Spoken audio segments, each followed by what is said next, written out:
देखिए, आपका ये पुलिस एक्ट में आपका अतिरिक्त पुलिस बल की नियुक्ति बताई जा रही थी।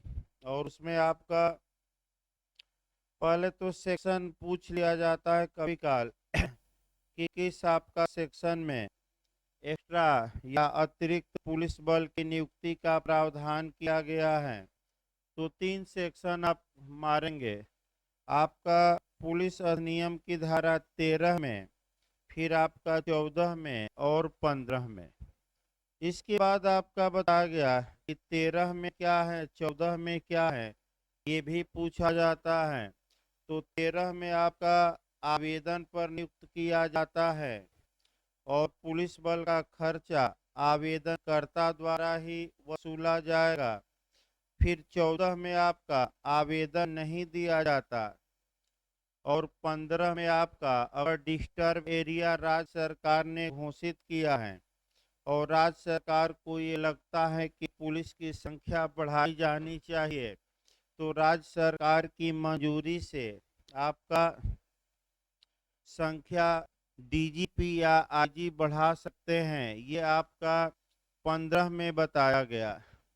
फिर आपका जो शुरू किया गया था, 15A शुरू किया गया था और 15A से भी आपका क्वेश्चन बनता है।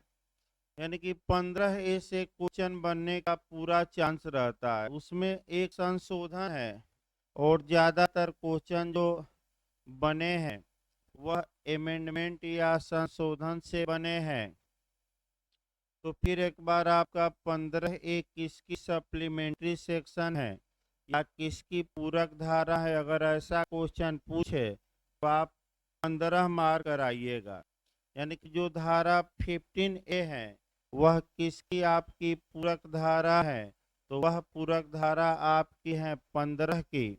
अर्थात इसका मतलब ये हुआ कि अगर सेक्शन 15 के तहत किसी एरिया को या तो डिस्टर्ब एरिया या संकटपूर्ण एरिया घोषित राज्य सरकार ने किया है और वहां के निवासियों के मिसकंडक्ट के कारण या तो किसी की डेथ हो गई है या संपत्ति को नुकसान पहुंचा है या घोर उपहत्या हो गई है, तो जो व्यक्ति पीड़ित हैं वे लोग डीएम के पास एप्लीकेशन दे सकते हैं कि हमें मुआवजा दिलवाया जाए। तो जो समय आपका पूछा जाता है कि कितने दिनों के अंदर मुआवजा की मांग के लिए आप आवेदन दे सकते हैं, तो जो केंद्रीय कानून है वह 1 मास का था, लेकिन उत्तर प्रदेश राज्य ने संशोधन धारा 15A में किया है और 1 मास के समय को 3 मास तक कर दिया है। अब ये पूछा जाता है मुख्य रूप से जो अटैक करना है क्वेश्चन पर कि ये संशोधन कब किया गया और आपका कब किया गया, ये पूछा जाता है। और खर्चे का यानी कि आपका कितना मुआवजा दिलवाया जाए इसका निर्धारण कैसे किया जाता है। और धारा 16 में आगे आएगा कि ये जो मुआवजा है उसकी वसूली का ढंग क्या होगा, वसूली की प्रक्रिया क्या होगी। है जगन्नाथ हेतु आगे बढ़िए। यानी कि आपका 2-3 बातें याद रखनी है। तो आइए अब फिर एक बार बेयर एक्ट हम शुरू करते हैं और बेयर एक्ट से ही आपका एक एक चीज़ें बताई जाएंगी। इसमें कुछ बातें आपका कोरिलेट भी होगी जो आईपीसी से ज़्यादा कोरिलेट होगी।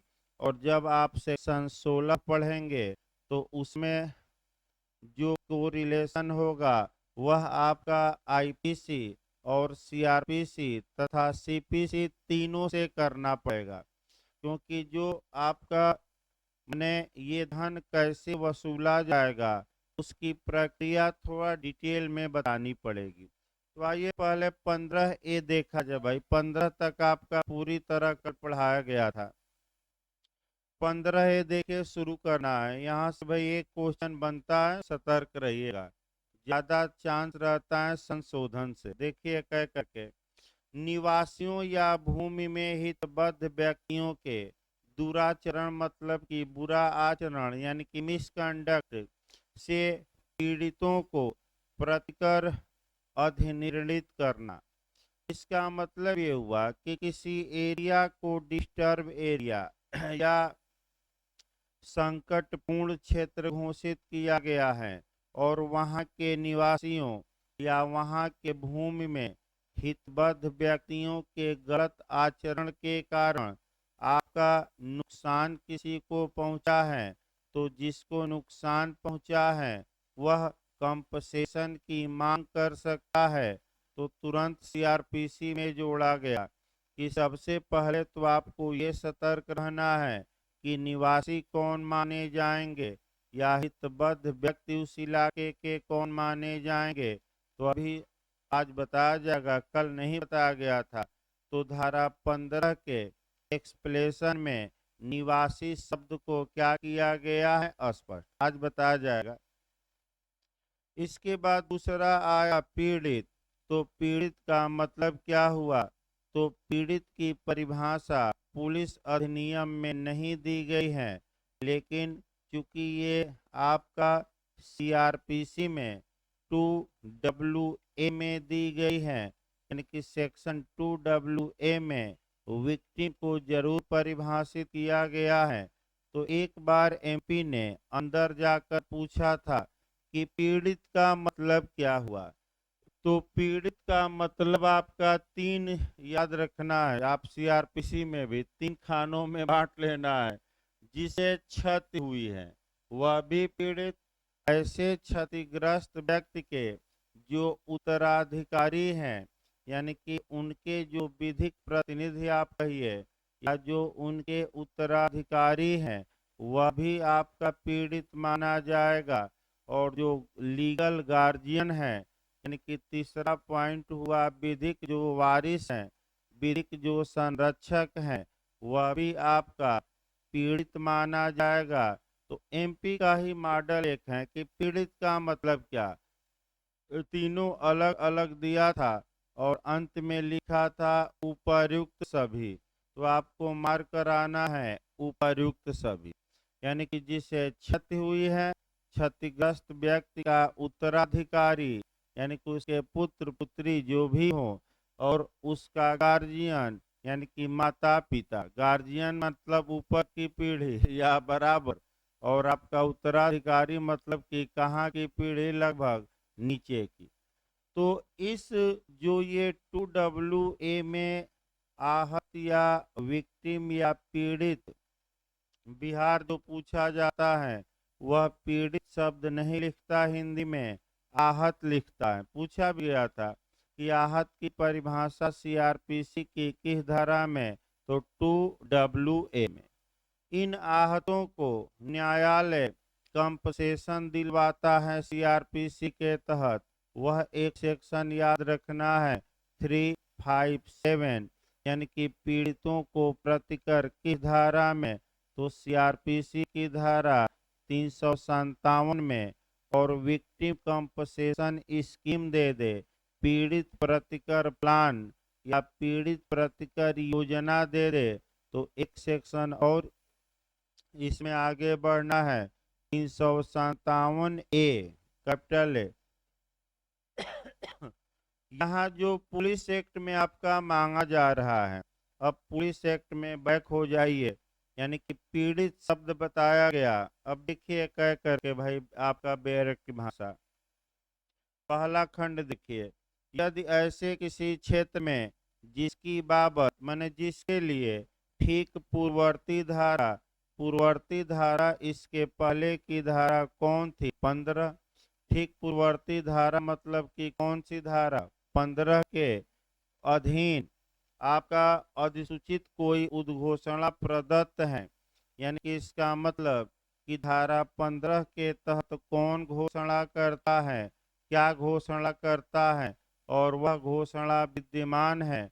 तो धारा 15 के क्लाज 1 के तहत राज्य सरकार किसी एरिया को डिस्टर्ब एरिया यानी कि विक्षुब्ध क्षेत्र या संकटपूर्ण क्षेत्र घोषित करती है, और ऐसी घोषणा उस इलाके में क्या है, विद्यमान।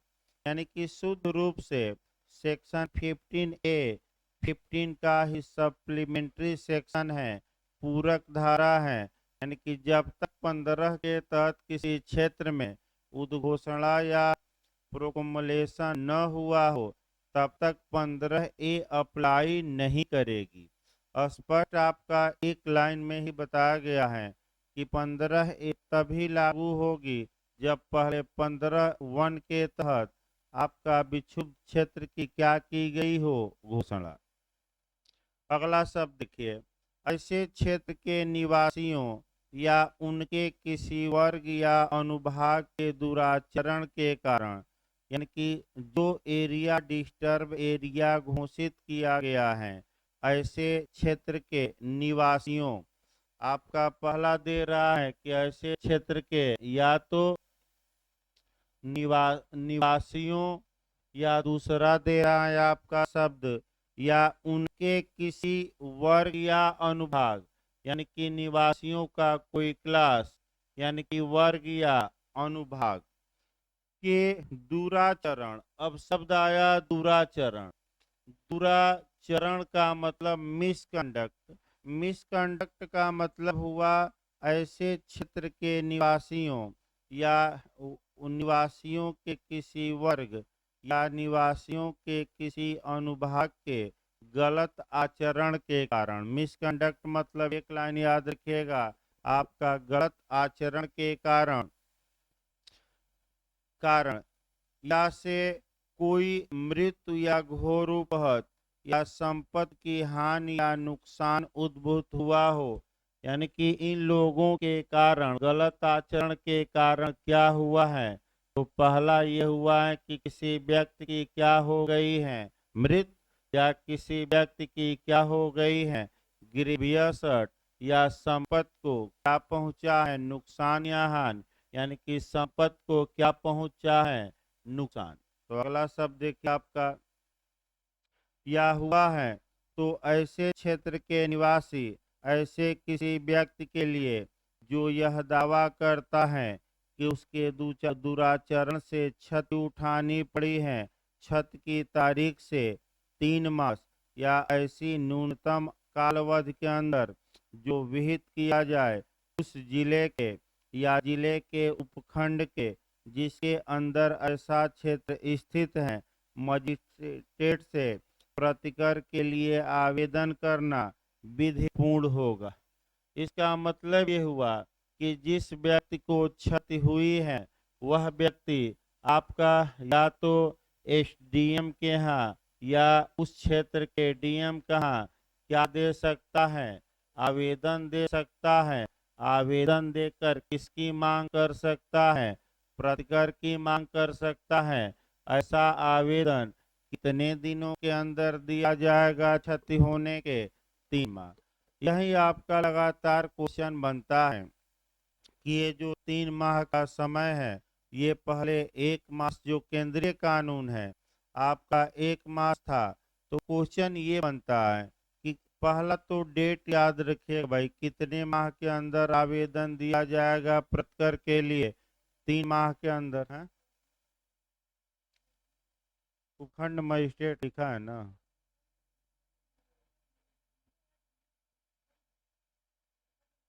एक सेकंड भाई।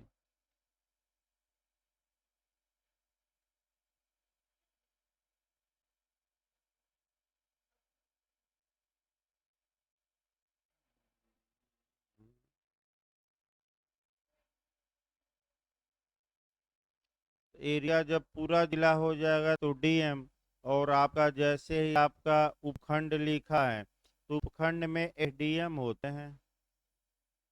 सही है भाई। लेकिन देखिए आपका एप्लीकेशन या तो एसडीएम के हैं, अभी हम बता रहे हैं उसको समझा रहे हैं, देखिए उसको सही है। देखिए फिर एक बार भाई आपका, यानी कि अगर किसी एरिया को डिस्टर्ब एरिया घोषित किया गया है और वहाँ के निवासियों या निवासियों के किसी वर्ग या अनुभाग के दुराचरण के कारण, पहला या तो किसी की डेथ हो गई हो या ग्रीवियस हर्ट हो गया हो या प्रॉपर्टी को चाहे चल या अचल हो कोई नुकसान पहुंचा हो, तो ऐसा जो पीड़ित व्यक्ति हैं यानी कि जो व्यक्ति ये कह रहा है कि हमें क्षति हुई है, यानी कि वह एक लाइन में कह सकते हैं कि जो आहत है वह प्रतिकर की मांग कर सकता है, और प्रतिकर की मांग उस क्षेत्र के उपखंड या जिले के मजिस्ट्रेट, यानी कि उपखंड मजिस्ट्रेट, यानी कि उपखंड मतलब कि वहाँ सब डिविजनल मजिस्ट्रेट होते हैं, यानी कि या तो वह जो उपखंड या सब डिवीजन है उसमें मजिस्ट्रेट के यहाँ आपका आवेदन दे, या डीएम के यहाँ भी डायरेक्ट जाकर आवेदन दे सकता है। यहाँ थोड़ा सतर्क रहना है भाई। आवेदन एसडीएम या डीएम में से किसी को दिया जा सकता है, लेकिन प्रतिकर की राशि का निर्धारण आपका डीएम द्वारा किया जाएगा। अगर आप एसडीएम की एप्लीकेशन अपनी एरिया में दे दिए और जिले के मुख्यालय में नहीं गए, तो एसडीएम साहब आपका एप्लीकेशन किसको फॉरवर्ड कर देंगे? डीएम को। तो अगला क्वेश्चन ये बनता है कि धारा 15A के तहत प्रतिकर का निर्धारण कौन करता है? तो जिला मजिस्ट्रेट। लेकिन उसमें आपका पेज फंसा देगा कि राज्य सरकार की मंजूरी से, राज्य सरकार के मंजूरी के बिना। तो आगे अभी बताया जाएगा प्रतिकर का निर्धारण राज्य सरकार के क्या करेगा? मंजूरी से। स्वतः तो करेगा वही, लेकिन राज्य सरकार स्टेट गवर्नमेंट की क्या लेगा? मंजूरी। तो आगे हम बताएंगे, पहले ये देखिए। प्रतिकर के लिए आवेदन दे सकता है। ऐसा आवेदन कितने माह के अंदर दिया जाना चाहिए? सामान्यतः 3 माह। यही आपका तय करना है। ये अवधि पहले कितनी थी? 1 मास थी, और किस सन में संशोधन करके इसे आपका 3 मास किया गया, वह सन पूछा जाता है। और स्पष्ट रूप से आपका बेयर एक्ट में भी सन लिखा है। आपका जो सन है आपका 1939। तो यही क्वेश्चन बार बार अटैक कर रहा है कि किस सन में संशोधन करके अवधि को 1 माह से 3 मास तक किया गया? तो 1939। ये सन याद रखना है। अगला देखिए आपका, परंतु 1 अप्रैल 1939 के प्रथम दिन के अप्रैल 1939 के प्रथम दिन के पूर्व कारित मृत्यु या घोर उपहत या संपत्ति के नुकसान के संबंध में प्रतिकर के ऐसे आवेदन की सीमा अवधि 4 मास होगी। यानी कि एक लाइन और सतर्क रहना है, क्योंकि 1939 में, बैठिए भाई, चूंकि 1939 में संशोधन किया गया, तो 1 अप्रैल 1939 के पहले अगर ये कांड हुआ है, ऐसा माने आपका मिसकंडक्ट किया गया है, तो प्रतिकर देने के लिए जो एप्लीकेशन की अवधि बनाई गई थी उस समय संशोधन करके वह 3 माह नहीं बल्कि कितना की गई? 4 माह। लेकिन अब उसका कोई मतलब नहीं है, क्योंकि 1 अप्रैल 1939 के पहले के मामलों के लिए था, न कि 1 अप्रैल 1939 के बाद। तो 3 समय याद रखे। मूल रूप से कितना था? 1 माह। 1939 में संशोधन करके कितना किया गया है? 3 मास। और 1 अप्रैल 1939 के पहले अगर क्षति या इत्यादि हुई हो तब कितना लिमिटेशन पीरियड बनाया गया था? 4 मास। लेकिन अब 4 मास का कोई मतलब नहीं है, क्योंकि वो तो 2-4 मास में ही क्या हुआ? आपका अप्रैल मई जून जुलाई, अधिकतम जुलाई तक वो क्या हुआ? 1939 में समाप्त हो गया। परंतु आपका दूसरा देखिए, अब एप्लीकेशन आपका पहुंच गया, तो एप्लीकेशन के बाद क्या होगा? तो स्पष्ट याद रखिए दूसरा क्वेश्चन, कंपनसेशन का डिटर्मिनेशन किसके द्वारा किया जाता है? तो अभी बताया गया किसके द्वारा किया जाएगा? डीएम द्वारा, जिले के मजिस्ट्रेट द्वारा। देखिए अब आपका तदुपरि। तदुपरि का मतलब कि जब एप्लीकेशन दे दिया गया कि हमें कंपनसेशन दिलवाया जाए, इसके बाद तदुपरि न आए तो लिख लेना है तत्पश्चात। जिले के मजिस्ट्रेट के लिए यह विधिपूर्ण होगा कि वह ऐसी जांच के पश्चात जो वह आवश्यक समझे, चाहे ऐसे क्षेत्र में ठीक पूर्ववर्ती धारा के अधीन कोई अतिरिक्त बल रखा गया हो या न रखा गया हो, राज्य सरकार की मंजूरी से, यानी कि दो तीन क्वेश्चन यहाँ मिला, भले आप लोग न निकाल पा रहे हो। पहला क्वेश्चन ये मिला कि प्रतिकर का निर्धारण कौन करता है, जिले का मजिस्ट्रेट। दूसरा क्वेश्चन ये मिला कि किसकी मंजूरी से करता है, राज्य सरकार के। तीसरा भी क्वेश्चन इसमें समाहित है, क्या ऐसे क्षेत्र में एक्स्ट्रा जो पुलिस फोर्स है वह नियुक्त हो कि न हो, तो नियुक्त होना आवश्यक नहीं है। यानी कि भले उस एरिया में अतिरिक्त पुलिस बल नियुक्त किया गया हो या न किया गया हो, प्रतिकर की मांग की जा सकती है और डीएम राज्य सरकार की मंजूरी से प्रतिकर का निर्धारण कर सकता है। ये क्वेश्चन भी बार बार अटैक कर रहा है कि कौन करेगा, डीएम न मार दीजिएगा, कौन करेगा, डीएम। अब यह है कि राज्य सरकार की मंजूरी से डीएम क्या क्या निर्धारित करेंगे, तो तीन बातें नीचे दी गई हैं कि राज्य सरकार की मंजूरी से डीएम साहब निर्धारित करेंगे। तीनों बातें कौन कौन है, देखिए। उन व्यक्तियों को घोषित कर दें जिन्हें ऐसे दुराचरण से उद्भूत या उसके कारण क्षति हुई है। यानी कि पहला तो ये करेंगे कि किन किन व्यक्तियों को नुकसान पहुंचा है, किन किन व्यक्तियों को क्षति पहुंची है, यानी कि पीड़ित कौन है, उनकी घोषणा करें, मैंने लिस्ट जारी कर दें एप्लीकेशन के बाद कि ये लोग इस इलाके के क्या हैं, पीड़ित। तो पीड़ित को आपका कैसे पीड़ित हो, या तो उसके घर की किसी की मृत्यु हो गई हो, या ग्रीवियस हर्ट हुआ हो, या आपका किसी प्रॉपर्टी को क्या पहुंचा हो, नुकसान। अगला देखिए, ऐसे व्यक्तियों को दी जाने वाली प्रतिकर की राशि और वह रीति जिससे उनका उनमें वितरण किया जाएगा नियत कर दे।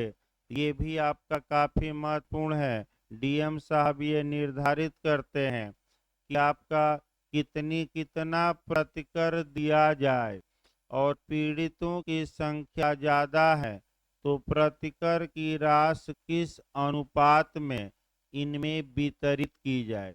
तो मान लीजिए 10 लोगों को घोर उपहत हुई है, 10 ने एप्लीकेशन दिया, आपका डीएम निर्धारित कर रहे हैं, तो जो कंपसेशन दिया जाए 10 लोगों में कैसे बांटा जाए, ये कौन निर्धारित कर सकते हैं, डीएम। तो पहला क्या निर्धारित किए कि कौन कौन क्षतिग्रस्त हैं, दूसरा क्या निर्धारित किए, प्रतिकर और प्रतिकर का वितरण। अगला ये वह अनुपात निर्धारित कर दे जिसमें वह राशि आवेदक से भिन्न ऐसे क्षेत्र के उन निवासियों द्वारा दी जाएगी जिन्हें संदाय करने के दायित्व से छूट ठीक पश्चातवर्ती उपधारा के अधीन नहीं दी गई है। यानी कि उस एरिया के निवासियों से ही यह पैसा वसूला जाएगा। डीएम साहब यह भी निर्धारित करेंगे कि उस क्षेत्र के निवासियों में से किन निवासियों से कैसे पैसा वसूला जाए, लेकिन जिसे क्षति हुई है क्या उससे भी पैसा वसूला जाएगा, नहीं। यानी कि जो पीड़ित हैं या क्षतिग्रस्त पक्षकार हैं, उसको उसके सिवाय उस इलाके के किन किन व्यक्तियों से कंपसेशन का पैसा वसूला जाए और वह पैसा पीड़ितों को दिया जाए, इसका निर्धारण कौन करेंगे, डीएम। लेकिन भाई उनसे पैसा नहीं वसूला जाएगा जिन्हें ठीक अगली उपधारा के तहत छूट दी गई है। तो धारा 15 भी थोड़ा गौर करिए, केस भी गौर करना है, सेम बात है। तो धारा 15 का क्लाज 5 को गौर करिएगा पहले, कि स्टेट गवर्नमेंट चाहे तो ऐसे निवासियों में से किसी वर्ग या अनुभाग को आपका कह सकते हैं कि प्रतिकर व मन इनसे वसूले जाने से छूट दे सकती है। तो उसी प्रकार 15A में भी कहा गया है आपका खंड 3 में कि स्टेट गवर्नमेंट चाहे तो वहाँ के निवासियों से किन किन व्यक्तियों से कंपनसेशन नहीं वसूला जाएगा, ये कौन छूट दे सकती है? State government. फिर आपका केस इस पर भी वही चलेगा जो कल बताया गया था।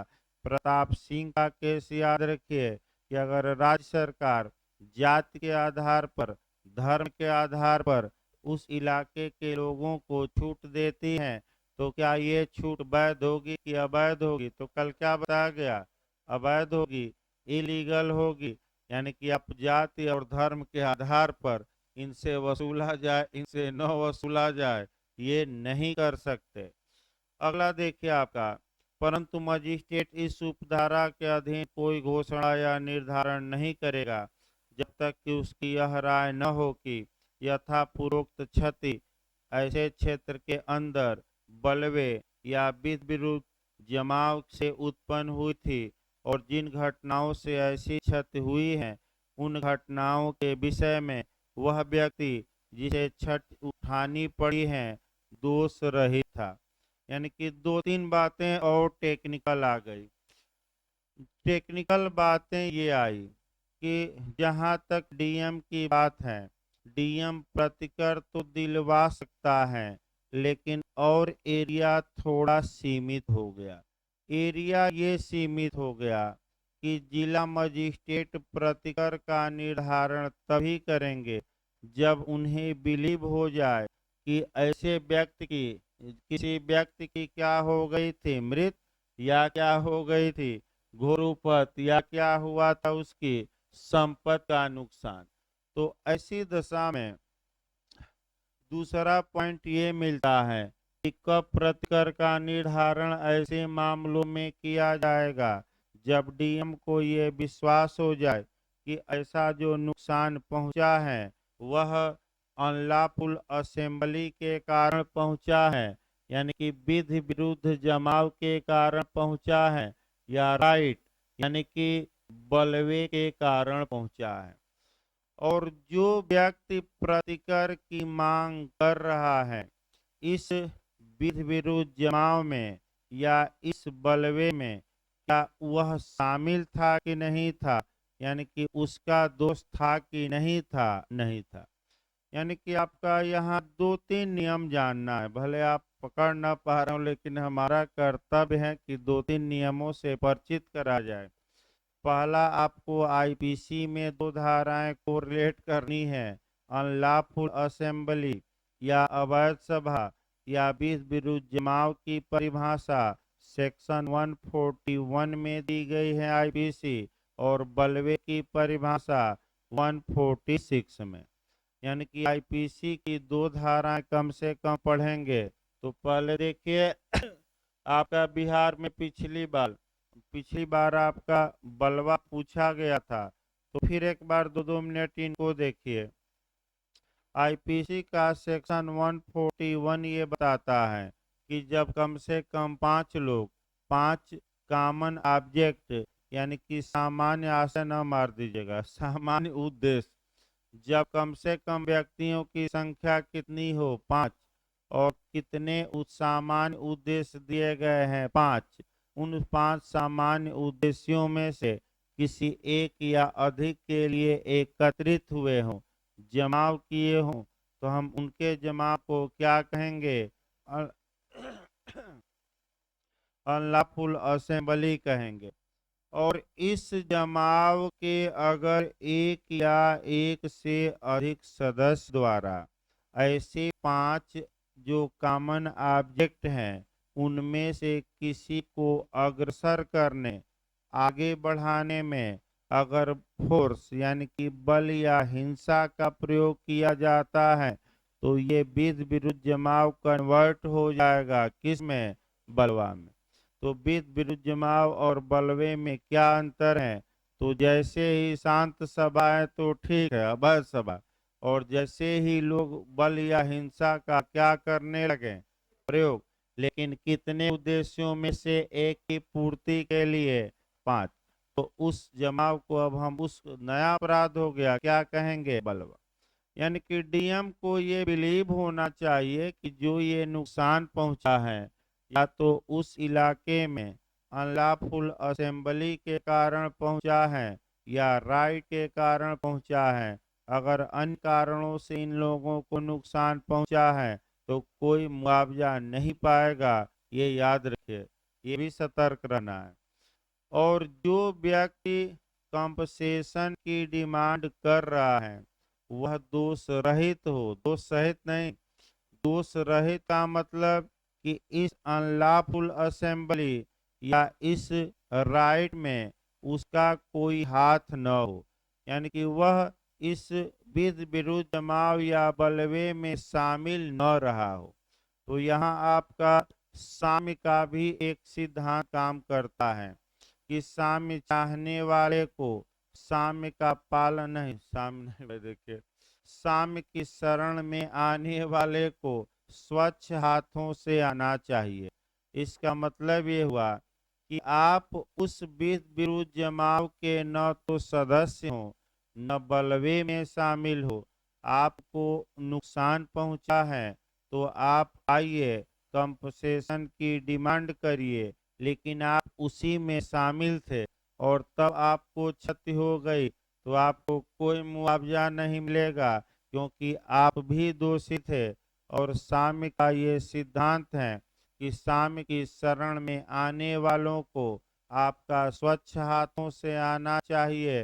यानी कि जैसे कि आजकल भाई कोरोना आ जाता है तो होता है कि जब भी रूम में प्रवेश करिए सैनिटाइजर लगा के प्रवेश करिए। तमाम जगह आज भी दिया जा रहा है क्योंकि भाई दिल्ली उल्ली में तो बढ़ ही रहा है धीरे धीरे। आपका तमाम जगह सैनिटाइजर दिया जा रहा है, स्कूलों में आपका यहाँ भी रखा गया है, जिसको भाई स्वेच्छा है लगाना हो लगाए। तो कई लोग आपका लगाते भी हैं सैनिटाइजर, कोई भाई समस्या नहीं है। यानी कि इसका मतलब एक उदाहरण से हम बताएं आपका, इसको दूसरे उदाहरण से फिर बैक होया जाए। आपका दो लुटेरे थे, वही आपका पूछा जाता है लुटेरों का प्रकरण, बटमारों का प्रकरण। दो लुटेरे थे, सामान एक आदमी का लूटे, सामान के लूट के मन जो सामान था उसकी लूट के माल को बंटवारे को लेकर दोनों में डिस्प्यूट उत्पन्न हो गया। तो एक चला गया न्यायालय में कि हजूर हम लोग साथ में लूटे थे और ये बेईमानी कर गया और लूट का माल अकेले क्या किया, हड़प लिया। तो न्यायालय ने कहा कि एक तो लूट किए हो गलत काम और आए हो लूट का बंटवारा करने माल का। तो तुरंत दोनों को कहाँ भेजा गया, जेल। अब घर नहीं गया, जेल गया। यानी कि तुम शाम की मांग करने आए हो और तुम्हारे हाथ ही गंदे हैं, यानी कि मन में पूर्व कल्पना लेकर आए हो कि चलो हम क्या करेंगे, आपका कपट कर देंगे। यानी कि पहले से तुम दोषी हो और आए हो क्या करने, डिमांड करने। इसका अपवाद भी बिहार में पूछा जाता है। दो अपवाद हैं जहाँ की भले आपकी गलती हो कोर्ट आपकी सुनता है। पहला, पब्लिक इंटरेस्ट का मामला जैसे PIL, लोकहितवाद में भले याचिकाकर्ता का दोष हो क्योंकि उसका व्यक्तिगत मामला न होकर कैसा मामला होता है, सार्वजनिक, इसलिए सुना जाता है। और अंतिम है, आप पप्पू जैसे यानी कि राहुल गांधी जैसे माफी मांग लीजिए। जैसे राहुल गांधी ने कहा था कि चौकीदार चोर हैं, ये हम नहीं, सुप्रीम कोर्ट कहा। तो सुप्रीम कोर्ट के करने कहा कि हम कब कह दिए, तो जाकर एफिडेविट लगा कर क्या किए, माफी, या नहीं तो अवमानना में जेल भी भेज सकता था। तो अगर आप गलती किए हैं और क्या कर देते हैं, माफी, तो भले आपका दोष हो, न्यायालय क्या करता है तो CRPC में बताया जाएगा। अगला देखिए भाई आपका खंड परंतु भी काफी महत्वपूर्ण था। फिर एक बार हम बता रहे हैं कि ऐसी क्षति किसके कारण हुई हो, दंगे या कि नहीं, बलवा या किसके कारण, बीच बीचमा, और दो व्यक्ति प्रतर मांग रहा है, क्या उसका दोष कोई उसमें होना चाहिए कि नहीं, नहीं। अगला देखिए खंड 3 बता ही दिया गया कि राज्य सरकार क्या दे सकती है, आपका निवासियों को छूट। और केस बता दिया गया कौन सा, प्रताप सिंह का। चौथा खंड देखिए, जिले के मजिस्ट्रेट द्वारा उपधारा 2 के अधीन की गई प्रत्येक घोषणा या निर्धारण या दिया गया आदेश उस खंड के आयुक्त यानी कि कमिश्नर या राज्य सरकार के पुनरीक्षण के अधीन होगा, किंतु यथा पूर्वोक्त के सिवाय वह अंतिम होगा। ये भी आपका क्वेश्चन अच्छा बन सकता है कि जो डीएम ने आपका निर्धारण कंपनसेशन का कर दिया, उसके खिलाफ क्या उपचार हैं, तो 4 ऑप्शन देगा। पहला ऑप्शन देगा अपील हो सकती है, दूसरा पुनर्विलोकन हो सकता है, तीसरा निर्देश हो सकता है और चौथा दे देगा रिवीजन अर्थात निगरानी अर्थात पुनरीक्षण हो सकता है। ये चांस है नया क्वेश्चन। तो क्या हो सकता है? रिवीजन। अपील न करा दीजिएगा। क्या हो सकता है? रिवीजन। दूसरा जो क्वेश्चन आपका बनता है कि रिवीजन आपका ठीक है, रिवीजन हो सकता है, तो रिवीजन के लिए रिवीजन कौन कर सकता है, ये पूछ सकता है भाई। दो क्वेश्चन यहाँ निकले। क्या रेमडी है डीएम के आदेश के विरुद्ध? रिवीजन। रिवीजन करने में कौन सक्षम है? तो दे देगा कमिश्नर या आयुक्त, दूसरा दे देगा स्टेट गवर्नमेंट, तीसरा देगा दोनों, इनमें से कोई नहीं। तो जो लोग अंदर से नहीं पढ़े होंगे वो पुछल्ला पत्रिकाओं से पढ़े होंगे तो गलत करके आ सकते हैं। तो क्या आपको मारना है? दोनों। अब जहाँ जहाँ रिवीजन शब्द हो, आपका कह सकते हैं कि एक जगह आपको फिर देखिए, सिविल मामलों में भी रिवीजन है, क्रिमिनल मामलों में भी है, यानी कि आपराधिक मामलों का भी रिवीजन होता है, सिविल मामलों का भी होता है। अगर आप सिविल मामला देखते हैं तो सीपीसी की धारा 115 में है, 115 धारा में है। अगर आप सीआरपीसी देखते हैं तो 397 और इत्यादि धाराएं हैं। अब अगला क्वेश्चन सीआरपीसी में भी पूछा जाता है कि रिवीजन करने का अधिकार सीआरपीसी में किन न्यायालयों को है? तो केवल 2 न्यायालय को, एक कोर्ट ऑफ सेशन और दूसरा हाई कोर्ट। भाई रट कर जाइएगा, आपका सेक्शन वाइज भी पूछा जाता है, लेकिन उतना गहराई में न जाकर आप रिवीजन कौन कर सकता है क्रिमिनल मामलों में? तो आपका कोर्ट ऑफ सेशन, और दूसरा कौन कर सकता है? आपका हाई कोर्ट कर सकता है। देखिए, रिवीजन का मतलब ये हुआ कि आदेश की वैलिडिटी को चुनौती देना। आदेश दुर्भावना से ग्रस्त था, आदेश मनमाना था, बिना सुने ही दे दिया गया। जैसे कि ज्ञान व्यापी आपका मामले में सुप्रीम कोर्ट में यही तर्क उठाया जा रहा है मुख्य रूप से कि आडी अल्ट्रम परटम, यानी कि हजूर कमीशन तो जारी किया गया, लेकिन हम लोगों को बिना सुने ही जज साहब फैसला पर फैसला दिए जा रहे हैं। तो आडी अल्ट्रम परटम का क्या हो रहा है? उल्लंघन। भाई कमीशन जाता है तो दोनों पक्षकारों को सूचित किया जाता है, दोनों पक्षकार कमीशन निष्पादित होते समय हाजिर रहते हैं और तब कमीशन का क्या होता है? निष्पादन। तो इतना जल्दीबाजी, ये भी सही बात है, इतना जल्दीबाजी में आप डेली डेली कई घंटे में आदेश दे रहे हैं, भाई थोड़ा धैर्य रख के आदेश देते तो आगे क्या होगा बताया जाएगा। अगला देखिए आपका, तो रिवीजन का मतलब रीट से भी जोड़ा जाता है, पूछा जाता है जीएस में कि कौन सी रीटें रिवीजन के नेचर की हैं? तो दो रीटें हैं, एक प्रोविशन की यानी कि प्रतिषेध की और दूसरा आपका उत्प्रेषण की। दोनों में ये है कि अगर कोई न्यायालय निचला अपनी अधिकारिता से कहा गया है बाहर या जबरदस्ती अधिकारिता स्वीकार कर लिया, यानी कि वैधता की जांच की जाती है कि क्या अपने आप जुरिडिक्शन में है कि जुरिडिक्शन के कहाँ चले गए बाहर। तो इसको रिट से भी जोड़ सकते हैं, दो रिटें इससे आपका लगभग मिलती हैं, एक ससुरारी और दूसरा प्रोविजन। अगला देखिए खंड 5 भाई, ऐसी किसी छत के लिए जिसके लिए इस धारा के अधीन प्रतिकर अधिनिर्णित हुआ है, सिविल विवाद नहीं लाया जाएगा। इसका मतलब ये हुआ कि अगर डीएम साहब ने कंपसेशन आपका कह सकते हैं कि निर्धारित कर दिया, तो क्या आप पुनः कंपसेशन की डिमांड करने के लिए सिविल सूट दायर कर सकते हैं कि नहीं? नहीं कर सकते। लेकिन अगर डीएम के यहाँ आपने एप्लीकेशन नहीं दिया, तो आपके पास विकल्प है कि सिविल सूट दायर करिए और सिविल न्यायालय से किसका निर्धारण कराइए? कंपसेशन का। लेकिन अगर डीएम ने कर दिया, तब आप नहीं जा सकते सिविल न्यायालय में, यानी कि सिविल न्यायालय में जाने से रोका गया है। लेकिन कब? जब डीएम ने क्या कर दिया, इस धारा के तहत कंपसेशन का निर्धारण। और एक्सप्लेनेशन बताता है कि इस धारा में भी निवासियों का वही अर्थ होगा जो ठीक पूर्ववर्ती धारा में थी। तो फिर पूर्ववर्ती धारा बैक होना है।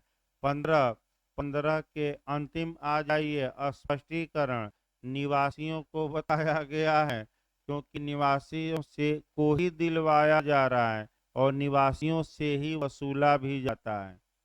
तो देखिए, निवासी इस धारा के धारा 15 का स्पष्टीकरण पढ़ा जा रहा है। इस धारा के प्रयोजन के लिए निवासियों के अंतर्गत कौन व्यक्ति शामिल हैं? तो वे व्यक्ति शामिल हैं जो ऐसे क्षेत्र के अंदर भूमि, यानी कि इसका मतलब ऐसे क्षेत्र के अंदर भूमि या अन्य अचल संपत्ति स्वयं या अपने अभिकर्ताओं या सेवकों द्वारा अधिभोग में रखते हैं या धारण करते हैं।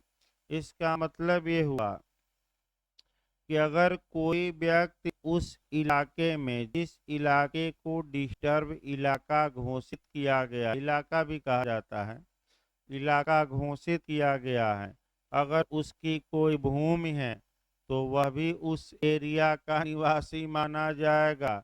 अगर उसकी कोई अन्य संपत्ति है, जैसे मकान हो गया, तो वह भी माना जाएगा, चाहे वह स्वयं रहता हो या अपना एजेंट रखता हो या सेवकों के अधिभोग में हो, यानी कि उसका सर्वेंट हो। इसका मतलब ये हुआ कि कोई व्यक्ति वहाँ का निवासी तब भी माना जा सकता है जब वहाँ वह न रहता हो, लेकिन वहाँ उसकी क्या है? या तो संपत्ति है, या तो भूमि है, या मकान है। और भूमि या मकान में कौन निवास करता है? या तो स्वयं रहे, या स्वयं न रहे तो किसको रखा है? एजेंट को। एजेंट को भी न रखा है तो किसको रखा है? आपका सेवक को या किराएदारों को रखा है। मान लीजिए तमाम इलाहाबाद में भी हैं, प्रयागराज में, कि लोग आपका मकान बना दिए और किराए पर उठा दिए और विदेश चले गए या दिल्ली रह रहे हैं, तो क्या इस स्पष्टीकरण के लिए उन्हें प्रयागराज का निवासी माना जाएगा कि नहीं माना जाएगा? क्योंकि वहाँ उनकी भूमि या क्या है? मकान, भले उसमें कौन रहता हो, दूसरा। तो ऐसे लोगों से भी डीएम क्या वसूल सकते हैं? कंपसेशन। और पीड़ितों को क्या कर सकते हैं? दिलवा सकते हैं। अगला देखिए अभी। और वे भूधारक हैं। वे भूधारक, भूधारक का मतलब लैंड लॉर्ड हैं, यानी कि भूमि स्वामी। वे भूधारक हैं जो ऐसे क्षेत्र में सीधे रैयतों या अधिभोगियों से स्वयं या अपने अभिकर्ताओं या सेवकों द्वारा भाटक, भाटक माने रेंट, रेंट का मतलब कि लगान या मालगुजारी या भू राजस्व वसूल करते हैं। यानी कि आपका अब तो भाई कानून बदल गया। जमींदारी प्रथा थी, जमींदार एक जगह बैठे रहते थे, उनकी भूमि हो इलाका होता था और अपने आपका जो मध्यवर्ती अपने आदमियों से क्या वसूलवाते थे? पैसा। तो भले जमींदार उस इलाके में न गया हो, अगर वह अपने एजेंट या सर्वेंट से जमीन के लिए या भू राजस्व या लगान वसूल रहा है या मालगुजारी वसूलवा रहा है, लगान वसूलवा रहा है, तो क्या वह उस एरिया का निवासी माना जाएगा कि नहीं माना जाएगा। यानी कि निवासी शब्द आपका क्या है, वाइड है। भले आप न रहते हो फिर भी वहाँ के क्या माने जाएंगे, निवासी। अब आइए धारा 16, देखिए धारा 16 आ जाइए भाई, बहुत लंबी लंबी धाराएं थी, समय भी लग गया भाई। आइए धारा 16, लेकिन क्वेश्चन भी है कि एक क्वेश्चन आपका भले समय लग गया हो, एक क्वेश्चन निश्चित आता है।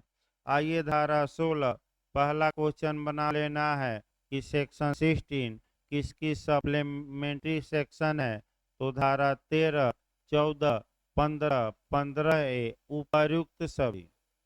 दूसरा क्वेश्चन बनेगा कि धारा 16 किसकी पूरक धारा नहीं है, यानी कि पूरक धारा नहीं है, तो 13, 14, 15 इनमें से कोई नहीं। तो किसकी पूरक धारा नहीं बताइए, चार ऑप्शन, किसकी धारा 16 किसकी सप्लीमेंट्री सेक्शन नहीं है, तो 13, 14, 15 इनमें से कोई नहीं। क्या मार्क 13 की है, 14 की है, 15 की है, तो बचा क्या, यानी कि जब सब निकल गया तो जो बचा वही मारिए। या दूसरा ऑप्शन दे सकता है 13, 14, 15, 18, तो किसकी पूरक धारा नहीं है, 18। तो रट कर जाइएगा पूरक धाराएं, और पूरक धाराएं भी आपका ज्यादा पूछी जाती है। अगला देखिए भाई, आपका धारा 8 का बताया गया कि 8 की पूरक धारा कौन है, आपका 28 है, नहीं आप कहाँ 8 का है, 28 है, और 9 की पूरक धारा 29 बताई गई। तो ये सब पूरक धाराएं भी एक पूछी जाती हैं, एविडेंस में पूछा जाता है, ज्यादातर रूढ़ि और प्रथा पर, फिर सीआरपीसी में, फिर आईपीसी में भी पूछ सकता है। तो आगे बताया जाएगा, और थोड़ा आगे देखिए। अब ये जो धारा 13 के तहत, 14 के तहत, 15 के तहत और 15A के तहत जो ये रकम वसूलनी है, ये रकम कैसे वसूली जाएगी, किसके माध्यम से वसूली जाएगी, ये आपको अच्छे से देखना है। देखिए बेरे की भाषा पहले, धारा 13, 14 और 15 तथा 15 के अधीन दे सब धन जिले के मजिस्ट्रेट के माध्यम से वसूला जाएगा। यानी कि कौन वसूली करेगा, तो डीएम। याद रखिए पहला क्वेश्चन, कौन वसूली करेगा, डीएम। तो क्या मनमाना वसूली करेगा कि वसूली की प्रक्रिया क्या है, तो वसूली कितने प्रकार से की जा सकती है, दो प्रकार से। पहला क्या है, जिस प्रकार सीआरपीसी के तहत जुर्माना वसूला जाता है वह प्रक्रिया अपनाया जाए, या दूसरा क्या है कि किसी सिविल न्यायालय में सिविल वाद दायर किया जाए। इसके बाद आपका जो पढ़ना है कि किस सेक्शन के तहत वसूला गया धन किस व्ययनित किसको किया जाएगा, किसको वापस किया जाएगा, किसको दिया जाएगा। तो एक क्रम बना लीजिए और तब जुर्माना इत्यादि बता दे भाई। सीआरपीसी और सीपीसी में थोड़ा थोड़ा जाना पड़ेगा। पहले तो ये बनाइए कि किसके माध्यम से वसूला जाएगा, तो ये रट कर जाइएगा डीएम के माध्यम से। दूसरा आपको वसूली का तरीका कितना है, दो तरीका यहाँ बताया जा रहा है। पहला, जिस प्रकार सीआरपीसी के तहत क्या वसूला जाता है, जुर्माना। तो जुर्माना वसूलने के लिए मुख्य रूप से 421 और सीआरपीसी की धारा 422 दी गई है। तो देखिए दो तीन लाइन, फाइन कैसे वसूला जाता है। फाइन आपका वसूलने का तरीका यह है कि ऐसे व्यक्ति की चल या अचल संपत्ति को अटैच या कुर्क किया जाए, कुर्क करके बेचवाया जाए, और बेचवा कर जो पैसा आए उसे फाइन वसूला जाए। तो बताइए, अभी हम आते हैं बैक होते हैं, पहले नियम जान लीजिए। दूसरा तरीका ये है कि अगर कोई प्रॉपर्टी है जिसको अटैच करके सेल करना है और वह रेवेन्यू देती है राज्य सरकार को, यानी कि भू राजस्व देती है, तो ऐसी दशा में उसकी कुर्की और विक्रय इसके माध्यम से किया जाएगा। और डीएम ना मार दीजिएगा भाई, यहाँ जैसे भू राजस्व आए वहाँ डीएम नहीं, उसी का नाम है, दूसरा नाम क्या, कलेक्टर। उसको उस व्यक्ति ये कही है, जब वह रेवेन्यू का मामला देखता है तो उसे हम कलेक्टर कहते हैं, और जब प्रशासनिक मामला देखता है तो डीएम। याद रखिए, यहाँ उस जिले के कलेक्टर के माध्यम से एक बार देख लेते हैं भाई। यहाँ क्या लिखा है, वो एमपी ज्यादा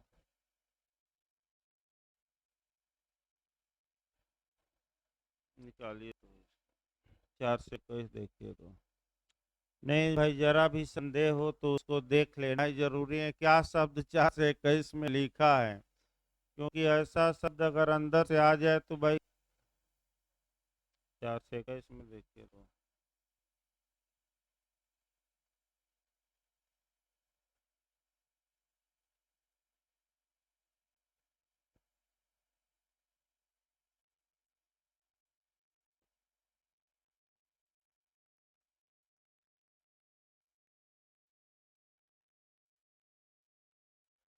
कलेक्टर ही लिखा है भाई। नहीं, गलत ना मान लीजिए, एक बार अगर गलत मैसेज चला गया या गलत आपका बोल दिया गया तो दिमाग में बैठा रहता है, इसीलिए एक बार भले 1-2 मिनट लग जाए, देख लेना और संतुष्ट हो लेना। जरा भी संदेह हो 1% भी, तो उसको अभी क्लियर किया जाएगा, क्योंकि एग्जाम में आपको क्लियर करने का मौका आयोग नहीं देगा। और देखिए, आपका प्रयास किया जा रहा है कि एग्जाम थोड़ा बहुत इधर उधर हो जाए। पूरी संभावना है कि एग्जाम या तो आगे या पीछे 1 हफ्ता हो सकता है। तो डिमांड की जा रही है कि आपका 17 तारीख को कराया जाए। और आज 1-2 एप्लीकेशन कहा गया है लड़कों से कि जाकर या तो स्पीड पोस्ट कर दीजिए या आप आयोग को रिसीव करा दीजिए, यानी कि अपनी बात ले जाकर कह दीजिए कि उस दिन त्यौहार है, अतः त्यौहार के दिन ये एग्जाम न करा जाए, तो 90 पूरा चांस है कि डेट आपका परिवर्तित हो सकती है। वैसे हमारा प्रयास है कि 17 को हो जाए तो सही रहेगा, 2 माह में बहुत अच्छे से पढ़ा दिया जाएगा। और थोड़ा जैसे ही 3 तारीख को हुआ तो स्पीड हल्का सा क्या होगी और बढ़ेगी। ये सही बात है कि जिस हिसाब से क्रैश कोर्स चलना चाहिए, अभी वो न तो फ्लो बना न स्पीड बनी, क्योंकि इतना स्लो नहीं चलता था। थोड़ा बहुत स्पीड बढ़ जाएगी और जैसे जैसे समय नजदीक आता है। तो अगला देखिए, आपका दूसरा तरीका ये है आपका ये धन वसूलने का, कि सिविल सूट दायर किया जाए डीएम द्वारा। तो चूंकि वसूलेंगे डीएम है, तो डीएम साहब सीपीसी का सेक्शन 9 के तहत सिविल सूट दायर करें। तो सिविल सूट में तो बहुत लंबा समय लग जाएगा, पता न कब तक डिसाइड हो। तो अच्छा तरीका शॉर्टकट यही है कि आपका कुर्की करके क्या करिए, बेचवा कर वसूल लीजिए। अब दूसरा आपका ये देखना है यहाँ आपका कि 2 तरीके आपका हुए। अब कौन धारा के तहत वसूला गया धन कहाँ व्ययनित होगा, तो अब एक एक लाइन आपका फिर सभी धाराएं कवर करनी पड़ेंगी। तो धारा 13 में क्या किया गया था कि किसी व्यक्ति ने आवेदन दिया था और किसी स्थान पर शांति बनाए रखने के लिए अतिरिक्त पुलिस बल की नियुक्ति की गई थी। ऐसे अतिरिक्त पुलिस बल का भार किस पर था, आवेदनकर्ता पर था। और कितने माह पहले सूचना देकर वह अपने भार से मुक्त हो सकता था, 1 मास। भाई रटिए, कितने मास, 1। तो आवेदनकर्ता से जो धन यहाँ नहीं देता तब तो वसूला जाएगा।